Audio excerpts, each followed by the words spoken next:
Hey everybody, back again for another card. On this wonderful Friday evening, going to be posting this over to the website real quick, or the web page actually for Facebook, so we can put it over on the fan page and share it with everybody and make them all happy. Um, Tonight, I've got an interesting one for you. There we go. Cool deal. I am going to be drawing Bizarro from Superman. Oh, let's see. I'm going to get right into this. I really dig this character. I remember the blockhead version from the old Super Friends. That's how I was introduced into um, the DC Universe version of this character, primarily. And the reason I say the DC Universe version is because of the fact that, the fan base makes him more gory and Frankenstein-like. So I'm more into the fan stuff as far as Bizarro goes and the Bizarro world design. I don't like him to look like Solomon Grundy, but I don't like him to look like Superman either. That digital Superman thing going on. I'm not big on that when he cracks up and whatever. I like the big, bulky, dopey one, which that's what's taking place here with this incarnation. But yeah, this character's really, really cool. He never disappoints. I really like how they've bulked him up and made him his own identity. And in one series, he even almost died for Superman, which was strange. He helped him fight down. He started fighting Doomsday and started participating in the fight against Superman with the Doomsday character when he came back. And then they switched it up to where Doomsday attacked him, and then he and Superman worked together to stop Doomsday because he's grown and developed and mutated again. So he's massive, and now he's super intelligent. So I don't know what's going on there. I don't follow those books enough to know, just to be honest with you guys, and completely transparent with that. I don't follow those enough. Not the modern stuff. I just don't. So the last Superman comic I bought was a couple weeks ago, and it was to fill a gap in my own personal collection. So that was where that went. But yeah, I'm not a fan of the modern stuff as much, and I'm hoping. I keep trying, and people keep telling me to keep checking it out, but I'm still on the fence with it. Haven't found anything that's really coming at me yet. So, I mean, I read a couple of things, but the crews that were on them came off, so I quit following those. And it's unfortunate because I really want to read some comics, but I'm not digging what's out there. So, other than my own stuff, which we finally get to see here pretty quick. Thank goodness for that. Starting off this coming month, December, rounding out 2017 and bringing in the new year with 2018. Or maybe we'll get fancy and skip it. I don't know. We'll just jump straight to 2019.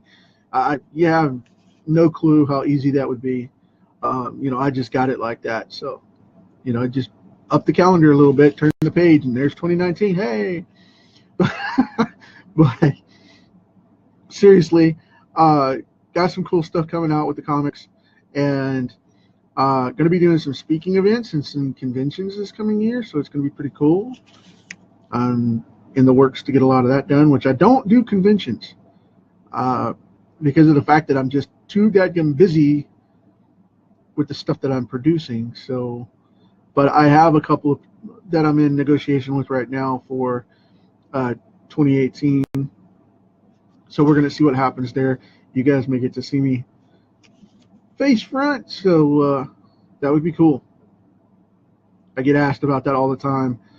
Why don't you do cons? We'd love to see you. I like working. I like producing and making money and getting productions finished, and not so much about being out in the field, because I'm more of a in person. I'm a little more shy, and a lot of people don't get that. I just don't like being in front of the camera and the limelight. I'm so used to working behind the scenes, especially with marketing stuff, and you know, my comics are always, my art speaks for itself, so I'm always out front, and you know, that's a big deal. That's a big deal. That's a big deal. So, but I'm working on that. Gonna be out there scaring people with my mug. I told you. Yeah, provoke it, and you get what you get.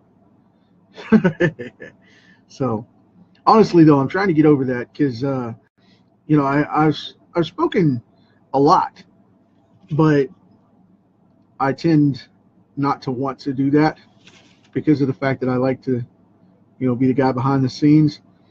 That's the reason a lot of clients used to call me the Wizard, which I hated that nickname, but they used to do it because, you know, kind of Wizard of Oz reference there.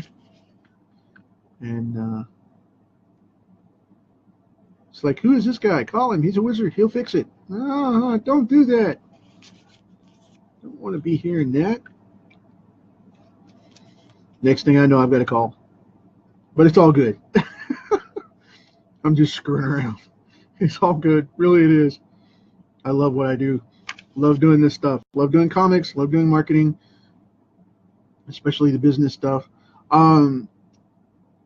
If you guys haven't seen anything about the marketing thing, which affects everybody from marketing to comics and back, if you haven't seen anything what's going on, watch out for Comcast and Verizon.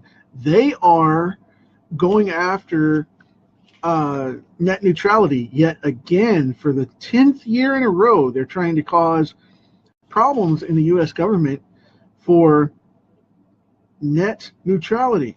If you see a clause on that in your voter booth when you come up in 2018 for any elections, be sure not to agree to that, because if you're marketing stuff online, or you're a consumer online and you want to keep your stuff to where you can get access to it and create your own position and not have corporate stuff step in, you think government's going to be bad? Please do not let these guys get a hold of this stuff, because they're going to monetize the internet to where they charge everything, and then they're going to flip it around where they can have utility penalties on you. They can charge how much bandwidth you use on a website. They can charge the services of how much your traffic your site gets and how much flow your traffic gets, and all these other little penalties, because all under the fact that they're going to start squawking and say, you know, because, well, we've got to control the bandwidth, we've got to control this, we've got to control that. And as a consumer, it's going to get bad too, because what's going to end up happening is they're going to start charging us for watching things like YouTube. They're going to start watching us for charging us for things like bandwidth on our computers and what we're supposed to get. And right now we don't have those caps in programming on the content that we watch, and you'll have to pay to be able to watch certain points, because if you watch too much YouTube, they can charge you for that a separate fee on your cell phone or your tablet or your computer. Believe it or not, that's what they're looking at doing. They're looking at charging everybody individual fees for each individual social media service that they use. If you're a Facebook user, you have to pay a fee for that to get so much bandwidth and so much access per month on your Facebook via your technology. You know, so be very cautious about that, because it works in homebound stuff as well as portable mobile technology. That's what they're trying to get.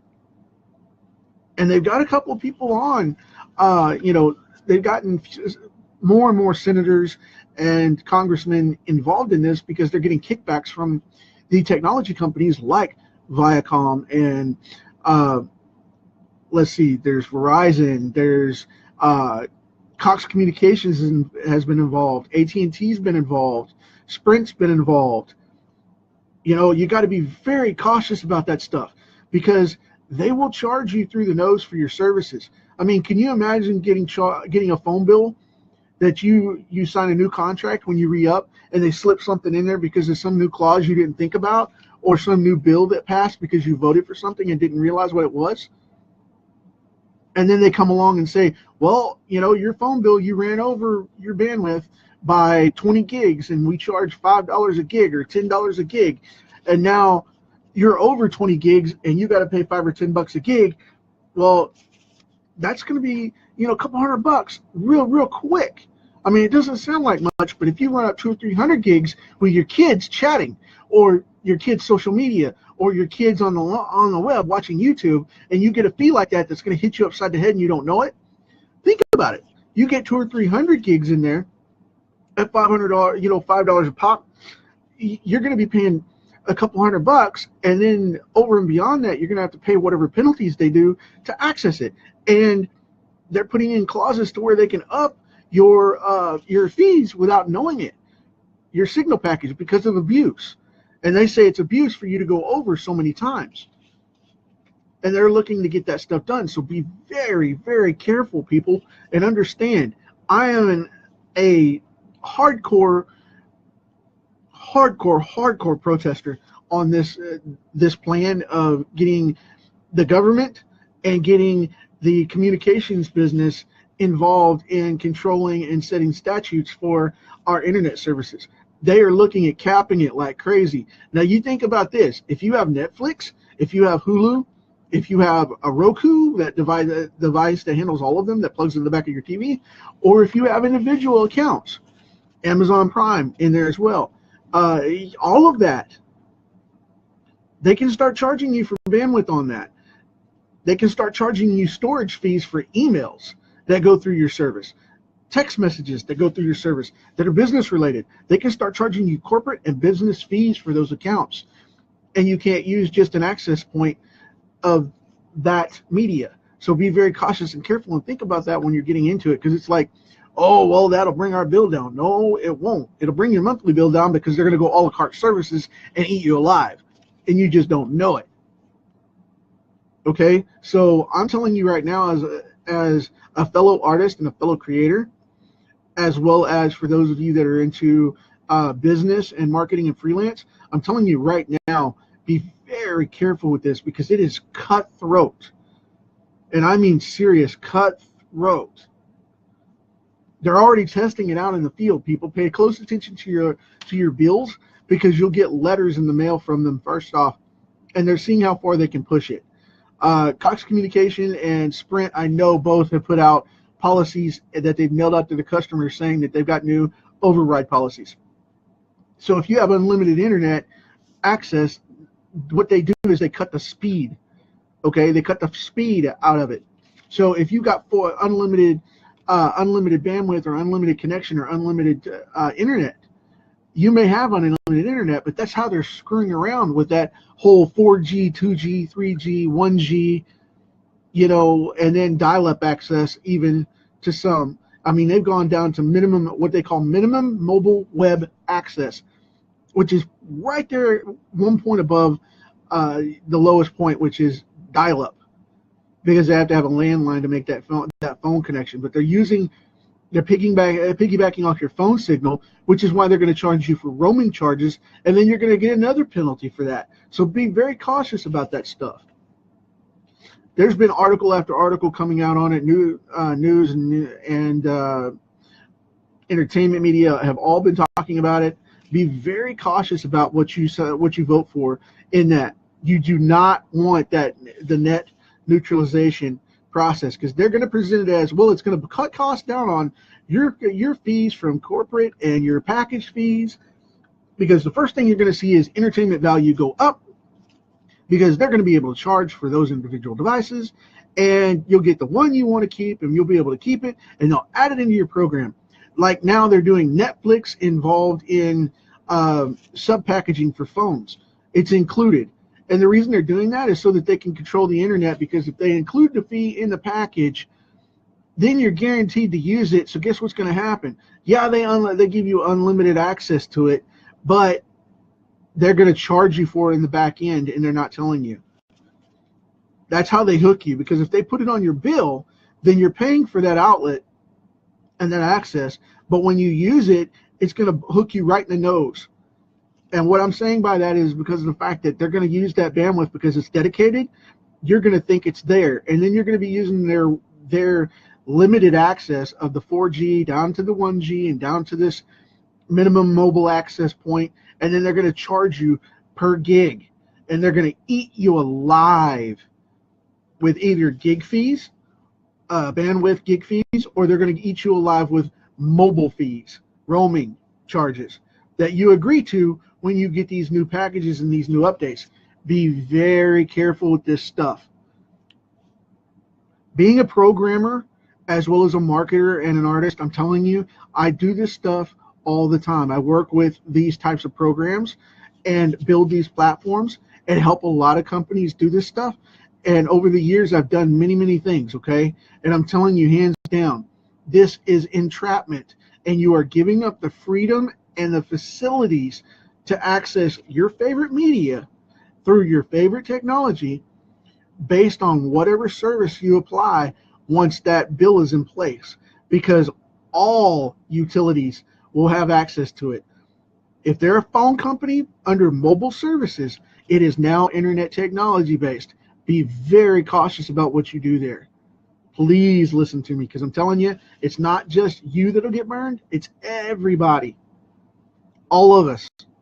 We will all be eating crow at the end of this deal if you say no to that, if you say yes to that and it goes through, and you say, no, that's not right, and you go off and vote for this thing. It's going to bite us all in the butt. Do not do it, because the first thing that'll go is, like I said, the supported data. So the internet will go to crap, and then we will all be paying through the nose corporate prices for our freelance businesses, like drawing comic books online and publishing. You know, all the money we save in going digital instead of going print, or all the marketing fees we save by doing the marketing ourselves instead of going online and buying, you know, renting out agency services and all that, and having to have an agent or a representative or a publisher and all that. Well, guess what? That's going to go through the floor. It's just going to boom like a hot rock. There's not going to be anything left if you sign this bill and say yes to it. I'm not one to get into politics, but when it affects my business life and my livelihood and other people's, like my friends and clients, I'm telling you hands down, do not accept the internet neutrality bill. It will ruin the internet marketing world and ruin internet access business as well as consumption, because they'll charge us through the nose for it. You think your cable bill was high when you watched your cable before you went into a Roku or a Hulu or a Netflix program? You just wait and see how bad it gets when they charge you by the meg or by the gig on your internet bill because of the fact that you were watching through your Roku and didn't think about it, or watching Netflix and you watched over your limit and your service drops, and it drops off worse than your cable bill ever did or your cable service ever did. It'll be in the middle of a show and it'll cut off and they'll say, well, you didn't pay your bill or you've reached your cap, so you can't watch anymore. Can you imagine explaining to your kid why they can't watch their phone, or what happened because of the fact that they charged you $10,000 because they wanted to play a video game on their phone with their friends and used up the family tag? I mean, just think about it. It's crazy, crazy, crazy stuff.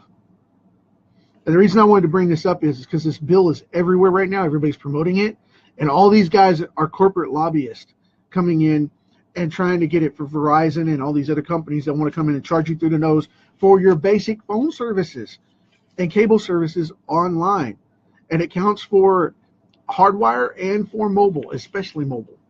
And then on top of that, as the consumer side over here, we've got the business side on this side, which is your art freelance, your internet marketing, your Facebook time, your media, your Twitter, all the stuff you want to do and be a part of and put media out there. Guess what? You can't do that anymore if they're charging you business fees. You think, like I said, you think your cable is bad now? You thought your internet was bad before? You think about how bad it's going to be when they charge you unlimited business fees. And when it goes to business fee accounts, they can charge you any penalty they want to, as long as they put it in writing for your contract when you sign up. And if they won't let you access it because of a private account, if they catch you doing it, they can charge you a penalty in your business contract because of the fact that they signed you up private first and then transfer you in mid-month service over to that for overconsumption. And they say they penalized you, and they have it in subtext in the contract, and you end up losing your keister. And that's a technical term. So watch out. I mean, I tell people this all the time, and nobody wants to listen, but I'm telling you, if you don't, it's going to come back and bite you in the butt, and it's going to bite hard. And I am not kidding. I mean hard. You remember that weird dog that the old lady down the street owned? Well, everybody knows one, one nippy little dog that wants to chase you and nip you on the heels as you ride your bike. And that one time he bites you on the tendon, and it actually hurts. Everybody knows those mean little dogs. Well, guess what? This is going to hurt 10 times worse. It's going to be like being hit by an Alaskan husky wolf. It's going to be huge. So don't do it. It's going to be massive. You're going to have a 300-pound dog just jump out of the woods and out of the shrubbery and bite you on the butt. So don't do it. And if you do, Lord help you, because of the fact that you're going to suffer for it in the long run, because once people find out you're involved with it, they probably won't do business with you until the bill's revoked either. I'm just saying. I mean, I'm not that way, but there are people that take politics and stuff really, really hardcore. And, I look at it as something that goes in, can be removed, but please be very cautious about this, because it's going to be a nasty one, and it's going to be hard to fix once it's there, because the utility companies are going to come in and they're going to take us and just run us through the ringer like yesterday's wet rag. It's going to be bad. It's going to be bad. Don't do it. And I'm not one to normally preach about stuff, but I'm telling you flat out, this is dangerous negotiations, because it's going to hit us, like I said, on both sides, consumers and business function. Please don't do it. But anyway, I'm going to shut up now for that. But I'm going to tell you flat out, we have Bizarro. It's Friday evening, and this is awesome. And I want you guys to take care and keep smiling and not accept that bill when it comes up. And we will keep the internet free for everybody. Internet service providers are already ringing us out, so don't fall victim to that. And let's keep business out of it so they can't control our advertising and control our consumerism. So take care, guys. Talk to you tomorrow.